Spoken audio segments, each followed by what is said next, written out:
అంటే కొంతమంది నా ప్రీవియస్ స్టూడెంట్స్‌లో ఎటువంటి ఫౌండేషన్ అంటే నేను చేసిన క్యాంపస్‌లో ఫౌండేషన్ ఉండే పిల్లలు ఎవరు లేరు. ఫౌండేషన్ ఉన్న పిల్లలు రారు. సో, మేజర్ క్యాంపస్‌లో ఫౌండేషన్ ఉన్న మాదాపూర్ అట్లాంటి క్యాంపస్‌లో ఎక్కువ ఫౌండేషన్ స్టూడెంట్స్ వెళ్ళిపోతుంటారు. ఏ ఫౌండేషన్ ఐఐటీ గురించి కూడా సరిగ్గా తెలియకుండా డైరెక్ట్‌గా స్కూల్‌లో కనీసం డిస్ట్రిక్ట్ లెవెల్‌లో కూడా కాకుండా రూరల్ లెవెల్‌లో చదువుకొని వచ్చి ఏ ఫౌండేషన్ లేకుండా కూడా ఒక్క సింగిల్ మ్యాథమెటిక్స్ అనే సబ్జెక్ట్ తోటి ఎంత బెనిఫిట్ పొందాడన్నది చూస్తున్నాం. సో, ఇంతో 3 స్టూడెంట్స్ అంటే చాలా మందికి చాలా మంచి మార్క్స్ వచ్చినాయి. సో, సూపర్ ఎక్స్ట్రార్డినరీ మార్క్స్ 3 స్టూడెంట్స్‌కి 99 వచ్చినాయి మ్యాథమెటిక్స్‌లో అడ్వాన్స్‌లో 99 మార్క్స్. అంటే 99 మార్క్స్ అనేది కొన్ని బ్రాంచ్‌లో అది ఈజీ అనిపించొచ్చు. అంటే ఆడు 8థ్ నుంచి, 7థ్ నుంచి ఐఐటీ చదువుకుంటూ వచ్చిన వాడికి ఆడికి 99 తెప్పించడం పెద్ద కష్టమేం కాదు. కానీ ఏ ఐఐటీ గురించి ఏమాత్రం తెలియకుండా డైరెక్ట్‌గా రూరల్‌లో స్కూల్‌లో చదువుకొని వచ్చిన స్టూడెంట్‌కి 99 అడ్వాన్స్‌లో తెప్పించడం అంటే అంత ఈజీ కాదు. సో, ఈ స్టూడెంట్‌కి 2017 బ్యాచ్. సో, కేటగిరీ ర్యాంక్ అది. ఓపెన్ కేటగిరీ ర్యాంక్ కాదు. సో, ఎందుకంటే మిగిలిన సబ్జెక్ట్స్ డ్యామేజ్ అవ్వడం వల్ల so, open category 3000 rank. So, reservation category ఎంత అంటే 51. Category rank 51. Open category 3000. So, అంటే మ్యాథమెటిక్స్ పరంగా చూస్తే ఆయనకొచ్చిన మార్క్స్ చూస్తే సో, 99 అంటే దాదాపుగా ఆల్ ఇండియా వైజ్‌గా టాప్ 100 లోపలే ఉంటాడు. లేదంటే 200 లోపైతే ఖచ్చితంగా ఉంటాడు మ్యాథమెటిక్స్ పరంగా. అయినా కూడా 3000కి వెళ్ళిపోవడానికి కారణం ఏంటంటే ఫిజిక్స్, కెమిస్ట్రీ 2 కలిపి కూడా మ్యాథ్స్‌లోని మార్క్స్ రాలేదు. అంటే ఈ స్టూడెంటే కాదు ఇంకా స్టూడెంట్స్ డేటా నా దగ్గర లేదు. ఇంక ఇంతకుముందు ఇద్దరు స్టూడెంట్స్ కూడా ఈ స్టూడెంట్స్ కంటే old students. So, same level of స్టూడెంట్సే. సో, ఏ ఫౌండేషన్ లేకుండా వచ్చిన వాళ్ళు మ్యాథమెటిక్స్ అంటే మిగిలిన 2 సబ్జెక్ట్స్ కలిపి కూడా అన్ని మార్క్స్ రాలేదు. మరి మిగిలిన సబ్జెక్ట్‌లో రాకుండా మ్యాథ్స్‌లోనే అంత మార్క్స్ రావడానికి ఏంటంటే ఆ అక్షర్ సెలక్షను, ప్లానింగు. సో, అంటే ఇక్కడ ర్యాంక్ రావాలంటే ఒక టీచర్‌కి ఆ కసి ఉండాలి. స్టూడెంట్‌లో కూడా కసి ఉండాలి. ఇద్దరిలో ఉండాలి. ఉంటేనే ఆ ర్యాంక్ వస్తుంది. సో, అక్కడ మ్యాథ్స్ వల్లనే ఈ అబ్బాయికి ఐఐటీ ఖరగ్‌పూర్‌లో చదివాడు. ఇప్పుడు మంచి జాబ్‌లో ఉన్నాడు. మంచి ప్యాకేజ్‌లో ఉన్నాడు. సో, ఈ అబ్బాయితో వీడియో ఒక బయట కూడా చేపించి వీడియో చేస్తాను. అంటే కేవలం స్టూడెంట్ గొప్పతనం అయితే అంటే స్టూడెంట్ మంచి నాలెడ్జే కాదని చెప్పట్లేదు. కేవలం స్టూడెంటే నాలెడ్జ్ అయితే మరి ఫిజిక్స్, కెమిస్ట్రీలో ఎందుకు రాలేదు? ఓకే. అప్పుడు నా గొప్పతనం. సరే నా గొప్పతనం అయితే అందరు స్టూడెంట్స్‌కి ఎందుకు రాలేదు? అనుకుందాం. నా గొప్పతనం అయితే అందరు స్టూడెంట్స్‌కి రావాలి. స్టూడెంట్ గొప్పతనం అయితే ఫిజిక్స్, కెమిస్ట్రీలో కూడా రావాలి. ఎందుకు రాలేదు మరి? అంటే నువ్వు కొంతమందే స్టూడెంట్స్ 99 అంటే మంచి మార్క్స్ వచ్చేవాళ్ళు చాలా మంది ఉన్నారు. నేను 99 వచ్చిన స్టూడెంట్స్ చెప్తున్నాను 3 మెంబర్స్. అంటే ఇక్కడ 2 ఫ్యాక్టర్స్ కలవాలి. స్టూడెంట్‌ది కలవాలి, లెక్చరర్స్ 2 కలవాలి. అంటే మనం చెప్తాం అందరూ స్టూడెంట్స్ చెప్తాం. కానీ అందరూ మనం చెప్పినట్టు ఫాలో అవ్వరు. మనం చెప్పిన ఇన్‌స్ట్రక్షన్స్ స్ట్రిక్ట్‌గా ఫాలో అవ్వరు. కాబట్టి అందరు స్టూడెంట్స్‌కి రాదు. అంటే ఓన్లీ లెక్చరర్ సరిపోదు ఇక్కడ. ఏంటంటే లెక్చరర్, స్టూడెంట్ ఇద్దరు కూడా ప్యారలల్‌గా వెళ్తేనే ఇద్దరు కూడా ఆ కసి ఉండాలి. లెక్చర్స్‌లో కూడా మార్క్స్ సాధించాలని కసి. నాకు కొద్దిగా ఎక్కువ మార్క్స్ రావడం నాకు పిచ్చి కొద్దిగా. ఆ పిచ్చి స్టూడెంట్స్ కూడా ఉంటే ఈ పని ఈజీ అవుతుంది. అది నేను చెప్పేది. ఇద్దరిలో ఉంటేనే అవుతుంది. కేవలం నాలో ఉన్నా అవ్వదు. కేవలం మీలో ఉన్నా అవ్వదు. ఇద్దరిలో ఉంటేనే అవుతుంది. సింపుల్ ఎగ్జాంపుల్ మిగిలిన సబ్జెక్ట్స్‌లో రాకుండా ఈ ఒక్క సబ్జెక్ట్‌లోనే రావడానికి రీజన్స్. సో, ఈ నెక్స్ట్ ఇయర్ బ్యాచ్ సేమ్ అదే కాలేజీలో ఉన్నప్పుడే. సో, ఇంకో 2018లో ఈ అబ్బాయి సిద్ధు అనే అబ్బాయి. సో, ఈ అబ్బాయి కూడా కేటగిరీ ర్యాంక్ ఇది. కానీ ఇక్కడ అబ్బాయికి మెయిన్స్‌లో జేఈఈ మెయిన్స్ ఇంతకుముందు అబ్బాయికి అడ్వాన్స్. ఈ అబ్బాయిలో జేఈఈ మెయిన్స్‌లో మ్యాథమెటిక్స్‌లో 85 మార్క్స్, ఫిజిక్స్‌లో ఓన్లీ 2 మార్క్స్, కెమిస్ట్రీలో 42 మార్క్స్. అంటే ఈ అబ్బాయి కొద్దిగా మ్యాథమెటిక్స్ మీద కొద్దిగా మిగిలిన వాటితోటి ఇంట్రెస్ట్ ఉన్నా కూడా 60కో ఎంతకో లేకపోతే 50కో వెళ్తాడు కానీ 88 అంటే ఒక 50 క్రాస్ అవుతున్న కొద్దీ ఒక్కొక్క మార్క్ తెచ్చుకోవడం ఇనిషియల్‌లో మార్క్స్ తెచ్చుకోవడం ఎంత ఈజీనో ఆ తర్వాత ఒక 50 ఒక మీడియం లెవెల్ రాసిన తర్వాత ఒక్కొక్క మార్క్‌కి చాలా చాలా చాలా చాలా కష్టము. ఇంతకుముందు ఉన్న స్టూడెంట్‌కి ఒరిజినాలిటీ ఉంది. కొద్దిగా థింకింగ్ ఎబిలిటీ ఉంది ఆ అబ్బాయికి. ఈ అబ్బాయి అంత నాలెడ్జ్ లేని స్టూడెంట్ ఏం కాదు యాక్చువల్‌గా. సో, ఫస్ట్ ఇయర్ వరకు కూడా ఆ కాంపిటీషన్‌లో లేడు. సెకండ్ ఇయర్‌లోనే వచ్చాడు. మరి ఈ అబ్బాయి దగ్గర ఉన్నది ఏంటి బలము అంటే, లెక్చర్స్ ఏం చెప్తే అది చేస్తాడు. ఇంతవరకు నా కెరియర్‌లో 20 ఇయర్స్ కెరియర్‌లో ఇలాంటి స్టూడెంట్ చూడలేదు. అంటే ఇంతకంటే అద్భుతమైన నాలెడ్జ్ ఉన్న స్టూడెంట్స్‌ని చాలా మంది చూశాను. మంచి మార్క్స్ వచ్చిన స్టూడెంట్స్‌ని చాలా మంది చూశాను. సో, ఈ అబ్బాయికి ఇంతకుముందు చెప్పినోళ్ళు అడ్వాన్స్‌లో 99 కానీ ఈ అబ్బాయి మెయిన్స్‌లో 85. సో వాళ్ళందరికంటే కూడా నా కెరియర్‌లో ఇష్టమైన స్టూడెంట్ అంటే ఈ అబ్బాయి. ఎందుకంటే ఎంత డెడికేటెడ్‌గా మనం చెప్తే క్లాస్‌లో ఏం చెప్తే ఎంత స్ట్రిక్ట్‌గా వింటాడు. చెప్పిన ప్రతి ఇన్‌స్ట్రక్షన్ ఎంత క్లియర్‌గా ఫాలో అవుతాడంటే ఇలాంటి స్టూడెంట్‌ని నా లైఫ్‌లో చూడలేదు. ఇంతకుముందు ఫ్యూచర్‌లో చూస్తానేమో తెలీదు. కొద్దిగా డౌటే ఇంతవరకు నేను చూసిన స్టూడెంట్స్‌లో ఒక్క స్టూడెంట్‌నే చూశాను.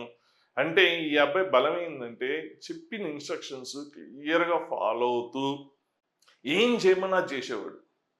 100% లెక్చర్స్ చెప్పింది యాజ్ టీజ్‌గా ఫాలో అయ్యేవాడు. అందుకే ఆ అబ్బాయిలో అన్ని మార్క్స్ రావడానికి రీజన్. అంటే నాలెడ్జ్‌కి మించి, స్థాయికి మించి మార్క్స్ తెచ్చుకోవచ్చు అనేది డెడికేషన్ ఇవన్నీ ఉంటే. సో, మా ఎక్స్‌పీరియన్స్‌ని మీరు తీసుకొని ఒట్టి కోర్స్ తీసుకుంటే మార్కులు రావు. ఇక్కడ అబ్బాయి గురించి చెప్పడం ఏందంటే, కోర్స్ ఓన్లీ తీసుకుంటే రాదు. సో, ఈ అబ్బాయిలాగా మీరు గూడా అయితే, అందరికీ కోర్స్ తీసుకున్న ప్రతి ఒక్కళ్ళకి నేను గ్యారంటీ ఇవ్వగలను. 97 మినిమమ్. సో, మీ నాలెడ్జ్‌ని బట్టి అది ఇంకా మీరు చూపించే డెడికేషన్ బట్టి మనం 99 వరకు రీచ్ అవ్వచ్చు. వరస్ట్ కేసు ఆ పర్సెంటేజ్ 97 అన్నది వరస్ట్ కేస్. ఈ కోర్స్ తీసుకున్న అందరికీ కూడా నేను ఇవ్వగలను. ఎప్పుడంటే, ఈ స్టూడెంట్ లాగా సిన్సియర్‌గా, డెడికేట్‌గా మీరు ఫాలో అయితే నాకు నాలెడ్జ్ పెద్దగా ఏం అవసరం లేదు. కాకపోతే మినిమం బేసిక్స్ కొద్ది సబ్జెక్ట్ అర్థం చేసుకునే కెపాసిటీ మినిమం ఉండాలి. అంటే మళ్ళీ మినిమం స్కూల్ లెవెల్ కూడా కాన్సెప్ట్స్ కూడా లేకపోతే నేనేం చేయలేను. సో, అవి ఉండాలి. సో, కొద్ది సబ్జెక్ట్ అర్థం చేసుకునే కేపబిలిటీ ఉంటే చాలు. సో, ఒక సబ్జెక్ట్ 2 మార్క్స్ ఎక్కడ, దాంట్లో 42 ఎక్కడ, రెండిటిని మల్టిప్లికేషన్ చేసినా కూడా ఈక్వల్ అవ్వలేదు. సో, రెండిటి ప్రొడక్ట్ చేసినా కూడా మ్యాథ్స్‌కి ఈక్వల్ అవ్వలేదు. Physics into chemistry equal to కూడా మ్యాథ్స్ అవ్వలేదు. రెండిటి ప్రొడక్ట్ కూడా. అంటే అక్కడ 2 బ్యాలెన్స్ అవ్వాలి. సో, ఇంకా ఇప్పుడు మీకు ఇంకా ఈజీ. వీళ్ళకి తెప్పించడం కంటే మీకు తెప్పించడం ఇంకా చాలా ఈజీ. ఎందుకంటే ఇంతకుముందు ఇప్పుడు ఆన్‌లైన్ ఎగ్జామ్ లేనప్పుడు, సింగిల్ ఎగ్జామ్ ఉన్నప్పుడు అప్పుడు మనం ఏ క్వెషన్స్ గెస్ చేయడానికి ఏమి ఉండదు. సో, అంత సబ్జెక్ట్ నేర్పించుకుంటూ వెళ్ళిపోవడమే గానీ, ఇప్పుడు మనకి ఉన్న బలం ఇంకొక అద్భుతమైన బలం ఏంటంటే, ఆన్‌లైన్ ఎగ్జామ్ వల్ల 20 స్లాష్‌లు జరగడం వల్ల మనం కొన్ని క్వెషన్స్‌ని ఈ ఏరియా అని డిసైడ్ చేయగలం. సింగిల్ ఎగ్జామ్ అయితే అది చేయలేము. కాబట్టి ఇప్పుడు 20 ఎగ్జామ్స్ కాబట్టి అది చేయగలము. సో, వీళ్ళకి లేని అద్భుతమైన అవకాశము మీకుంది. మనకి ఇంకొక బలం అడిషనల్‌గా యాడ్ అయింది. సో, అంటే పూర్తిగా కొన్ని చాప్టర్‌లో క్వెషన్స్ పోకుండా ఇంతకుముందు చూపించినట్టుగా ఎలా ప్లాన్డ్‌గా ప్రిపేర్ అవుతుంటాము. వచ్చిన ప్రీవియస్ క్వెషన్స్ బేస్ చేసుకొని వచ్చే అవకాశం ఉన్న క్వెషన్స్ మీద ఫోకస్ చేసి చేస్తాము. అది మనకేందంటే ఇప్పుడు ఆన్‌లైన్ జరగడం వల్ల ఇయర్‌కి 20 పేపర్స్ జరగడం వల్ల మనకది ఈజీ అయిపోయింది. ఇప్పుడు లేటెస్ట్‌గా లాస్ట్ ఇయర్ ఒక స్టూడెంట్, తెలిసిన స్టూడెంట్ ఎక్కడో లాంగ్ టర్మ్ ప్రిపేర్ అవుతున్న స్టూడెంట్ మ్యాథమెటిక్స్‌లో లాస్ట్ ఇయర్ 0 వచ్చింది. అంటే 0 మార్క్స్ వచ్చినాయి. సో, లాంగ్ టర్మ్ అయితే నా ఈ కోర్స్ అనేది నేను ఇప్పుడే నేను రిలీజ్ చేస్తున్నాను. యాక్చువల్‌గా ఇంతకుముందు వీడియోలు కొన్ని షూట్ చేసుకుంటూ చేస్తున్నాను. కంప్లీట్ అవ్వలేదు కాబట్టి ఇంతవరకు నేను చేయలేదు. కాబట్టి తెలిసిన అమ్మాయి కాబట్టి కొన్ని ఈ వీడియోస్ షేర్ చేయడం, అలాగే కొద్ది మెటీరియల్ ఏ క్వెషన్స్ మనం ఎంత నేను దీనికోసం ప్రిపేర్ చేసిన డేటా కొద్దిగా షేర్ చేయడం వల్ల ఆ అమ్మాయికి ఎంత చేంజ్ వచ్చిందో ఒకసారి చూద్దాం. 0 వచ్చిన మార్క్స్.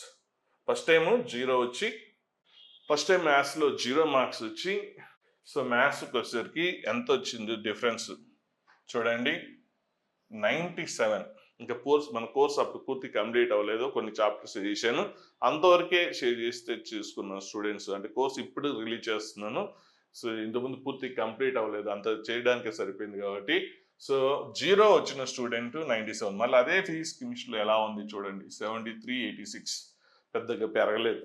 అంటే అమ్మాయి కాబట్టి ఫోటో షేర్ చేయలేదు. మరి బాగుండదని. సో, అందుకే అది ఫోటో లేకుండా చేశాను. సో, 0 ఎక్కడ 0 మార్క్స్ అంటే ఇది లేటెస్ట్‌గా మన ఆన్‌లైన్ ప్రకారం ఆ 0 ఉన్న స్టూడెంట్‌కి ఇక్కడ దాకా తీసుకొచ్చాము. మరి అదే స్టూడెంట్స్‌కి లాస్ట్ ఇయర్‌లో ఫిజిక్స్ అంటే ఆల్రెడీ చదివేసిన స్టూడెంట్ లాంగ్ టర్మ్ అయినా మార్క్స్‌లో వేరియేషన్ పర్సెంటైల్‌లో ఫిజిక్స్, కెమిస్ట్రీలో లాస్ట్ ఇయర్ ఎంత ఉందో అలాగే ఉంది. మరి మ్యాథ్స్‌లో అందుకు అంత చేంజ్ వచ్చేసింది. అంటే ఒక ప్లాన్డ్‌గా సో, అంత చేయడం వల్లనే అవి షేర్ చేసి ఆ అమ్మాయి చూడడం వల్లనే ఆ అమ్మాయికి అంత చేంజ్ అనేది క్లియర్‌గా కనిపించింది. కాబట్టి ఇది మన కోర్స్ అన్నది అడ్వాంటేజ్. సో, అంటే మీరు కోర్స్ తీసుకోవాలా లేదా, నమ్మచ్చా, నమ్మకూడదా అన్నదానికి కొన్ని ఫ్యూ ఎగ్జాంపుల్స్ చూపించాను అంతే. సో, మీకు సాటిస్ఫైడ్ అనిపిస్తే తీసుకోగలం అనుకుంటే కోర్స్ తీసుకుంటే తీసుకోండి. కోర్సు ఫీజు డీటెయిల్స్ అనేది నెక్స్ట్ వీడియోలో షేర్ చేస్తాను. సో కాకపోతే కోర్స్ తీసుకుంటే మార్కులు రావు. నేను క్లియర్ చెప్తున్నాను. నేను చెప్పింది అందులో చెప్పినట్టుగా యాజ్ టీజ్‌గా ఫాలో అయితేనే వస్తుంది. నేను చెప్పింది యాజ్ టీజ్ ఫాలో అవ్వండి. నేను చూసుకుంటే మిగిలినదంతా మీకు మార్క్స్ వచ్చే బాధ్యత, రెస్పాన్సిబిలిటీ కంప్లీట్‌గా నాదే. కాకపోతే ఒకటే ఒకటి నేను అడిగేది, నేను చెప్పినట్టుగా యాజ్ టీజ్‌గా కోర్స్ కొంటే లాభం లేదు. యాజ్ టీజ్‌గా ఫాలో అయ్యేటట్లయితే కొనండి. లేకపోతే డబ్బులు వేస్ట్. అవసరం ఇది కొనబాకండి. ఒట్టి ఏదో కొనుక్కొని పక్కన పడేస్తే వల్ల సో ఒట్టి డబ్బులు వేస్ట్. సో కాబట్టి సిన్సియర్‌గా ఫాలో అవుతాను. నేను చేస్తాను సార్ నా వెనక మీరు ఉండండి అంటే ఖచ్చితంగా మన వీడియోస్ హెల్ప్ అవుతుంది. అలా అయితేనే కోర్స్ తీసుకోండి. ఏదో టైం పాస్‌గా తీసేసుకొని ఎంతలే తక్కువ డబ్బులే కదా అంటే పెద్ద యూజ్ ఏమి ఉండదు. సో ఉపయోగించుకుంటే ఉపయోగించుకున్నంత, ఉపయోగించుకునే వాళ్ళకి ఉపయోగించుకున్నంత. సో ఈజీగా నేనైతే 99 చెప్పేస్తున్నాను. కానీ సో ఎందుకు సేఫ్ సైడ్‌గా 97 చెప్తున్నాను. మీరు చేసే హార్డ్ వర్క్‌ని బట్టి ఉంటుంది. సో వీడియో క్లాసెస్ అనగానే కొద్దిగా నెగెటివ్‌గా ఆలోచిస్తారు. వీడియో క్లాస్ వల్లే బెనిఫిట్. క్లాస్ రూమ్‌లో క్లాసులు ఎంత బాగా వింటున్నారో మీకు తెలుసు. పేరెంట్స్ మీకు తెలియదు. పేరెంట్స్ అందరూ ఆన్‌లైన్ అనే నెగెటివ్ తీసేశారు. సో ఆన్‌లైన్‌లో పెద్దగా రాదని. కానీ ఈ వీడియో క్లాసెస్ వల్లనే క్లాస్‌లో మీరు ఎంత వింటున్నారో పక్కన ఎంత డిస్టర్బెన్స్ ఉంటుందో మీకు క్లియర్‌గా తెలుసు. సో ప్రతి బిట్టు కూడా క్లియర్‌గా మీరు అంత ఫోకస్డ్‌గా 3 అవర్స్ ఒక సబ్జెక్ట్ జరుగుతుంది. అంత వినే అంత ఉండదు. సో ఇదేంటంటే మీ ఇంట్లో ఫ్రీ టైమ్‌లో చూసుకొని మీ మైండ్ ప్రశాంతంగా ఉన్నప్పుడే ఫాలో అవుతుంటారు. హాఫ్ అన్ అవర్ బిట్స్ ఉంటాయి కాబట్టి ఉపయోగించుకున్నంత. అంటే ఇంతకుముందు అందరూ ఆన్‌లైన్ అనగానే నెగెటివ్ మాట్లాడుతున్నారు. ఫస్ట్ ఒక ఎక్స్‌పీరియన్స్ చెప్తాను. కరోనా టైంలో గ్యారంటీగా సీట్ రావాల్సిన ఇద్దరు స్టూడెంట్స్‌కి ఫస్ట్ కరోనా టైంలో ఎగ్జామ్ పోస్ట్‌పోన్ అవుతూ అసలు 5, 6 నెలలు 2, 3 సార్లు పోస్ట్‌పోన్ అవుతూ అట్లా 5, 6 నెలలు పోస్ట్‌పోన్ అయిపోయింది first time. First corona batch. అంటే ఎగ్జామ్ ఎప్పుడు ఉంటుందో కూడా తెలీదు. అయితే అంతా ఆన్‌లైన్ క్లాసెసే. ఖచ్చితంగా సీట్ వచ్చిన స్టూడెంట్స్‌కి వస్తదనుకున్న ఇద్దరు స్టూడెంట్స్‌కి రాలేదు. 100% స్టూడెంట్‌కి అంత కేపబిలిటీ రాదు అనుకున్న స్టూడెంట్‌కి వచ్చింది. తేడా ఏంటంటే ఎప్పుడు ఎగ్జామ్ ఉంటది ఏంటో అన్నది వాళ్ళేమో ఇంటి దగ్గర ఉన్నారు. వాళ్ళ క్లాసులు అంటే ఆన్‌లైన్ ఫెయిల్ అవ్వడానికి ఫెయిల్ అంటున్నారు గానీ, ఫెయిల్ అవ్వడానికి రీజన్ ఏంటంటే క్లాస్‌లో కంటిన్యూయేషన్ లేకపోవడం వల్లనే, క్లాసెస్ అనేది సీరియస్ వినకపోవడం వల్లనే. అంతేగాని ఆన్‌లైన్ వల్ల కాదు. సో, ఒక క్లాస్ వస్తారు, ఒక క్లాస్ రారు. సో, ఆ కంటిన్యూయేషన్ ఏమవుతుంది? ఇబ్బందవుతుంది ఖచ్చితంగా. సో, ఒకదానికొకటి ఇంటర్‌లింక్ ఉంటుంది కాబట్టి సో, క్లాసెస్ అనే ప్రతి క్లాసెస్ సిన్సియర్‌గా అటెండ్ అవ్వాలి. ఒక స్టూడెంట్ కెపాసిటీ లేని స్టూడెంటు ఎందుకు ముందుకొచ్చాడంటే చాలామంది కెపాసిటీ ఉన్న స్టూడెంట్స్ వెనక్కెళ్ళారు. అంటే నేను చెప్పిన 4 స్టూడెంట్స్‌లో ఇద్దరని చెప్పాను. ఓవరాల్‌గా ఇండియా వైస్ చూస్తే అలాంటి స్టూడెంట్స్ కొన్ని వేల మంది ఉంటారు. వాళ్ళందరూ వెనక్కెళ్ళారు. ఈడేమో సిన్సియర్‌గా ఫాలో అయ్యాడు. కాబట్టి ఈ అబ్బాయి ముందుకొచ్చారు. చాలా మంది అంటే వేరే వాళ్ళు వెనక్కెళ్ళడము, ఈ సేమ్ టైమ్ ఈ అబ్బాయికి ముందుకెళ్ళడం జరిగిపోయింది కాబట్టి ఆ అబ్బాయికి ఈజీగా ఎన్‌ఐటీలో సీట్ వచ్చింది. ఆన్‌లైన్ ఫ్లాప్ అవ్వడానికి అంటే రీజన్ తెలియకుండా అందరూ దాన్ని విమర్శిస్తున్నారు. రీజన్ ఏంటంటే క్లాసెస్ అనేది కంటిన్యూయేషన్ ఉండకపోవడము, లేదంటే మీరు క్లాసులు సరిగ్గా కూసేపు వినడం, కూసేపు డైవర్ట్ అవ్వడం, కూసేపు బాత్రూమ్‌కి వెళ్ళడం ఇట్లాంటి ఏదో చేస్తూ ఉంటారు అసలు. సో, దానివల్లనే అంటే కంటిన్యూయేషన్ లేకపోవడం వల్లనే ఇప్పుడు మనకు వీడియో క్లాస్ వల్ల అడ్వాంటేజ్ ఏందంటే సో, మీకు మళ్ళీ వినొచ్చు కావాలంటే ఒకవేళ కాన్సెప్ట్ అర్థం కాదనుకోండి 2, 3 సార్లు వినడానికి ఉంటుంది. అంటే మీరు సిన్సియర్‌గా ఉపయోగించుకుంటే వీడియో క్లాసెసే అన్నిటికంటే బెస్ట్ క్లాస్ అవుతుంది. అంటే లైవ్ క్లాస్ కన్నా, అలాగే ఆన్‌లైన్ లైవ్ క్లాస్ కన్నా, వీటికన్నా కూడా వీడియో క్లాసే ఎఫెక్ట్ అవుతుంది. బాగా అంటే అది మీ సిన్సియర్‌గా వాడుకుంటే. లేదంటే కోర్స్ తీసుకొని ఎప్పుడో అప్పుడు ఇందామంటే అది మైనస్ అవుతుంది. అప్పుడు అడ్వాంటేజ్ ఉండదు. అంటే మీరు కోర్స్ తీసుకొని సిన్సియర్‌గా షెడ్యూల్ ఇస్తా నేను. ఆ షెడ్యూల్ ప్రకారం ఫాలో అవుతూ ఉంటే ఓకే. అలా కాకుండా తీసుకొని మళ్ళీ మనీ ఇందాం అంటే అప్పుడు యూజ్ ఉండదు. అంటే ఆన్‌లైన్ వల్ల మైనస్ ఏందంటే సో, ఉంది గదా! తర్వాత చేసుకుందాం. పోస్ట్‌పోన్ చేయడమే మెయిన్ డ్రాబ్యాక్. అదొక్కటి మీరు కంట్రోల్ చేయండి. సో, మీకు ఖచ్చితంగా సీట్ కొట్టేయొచ్చు.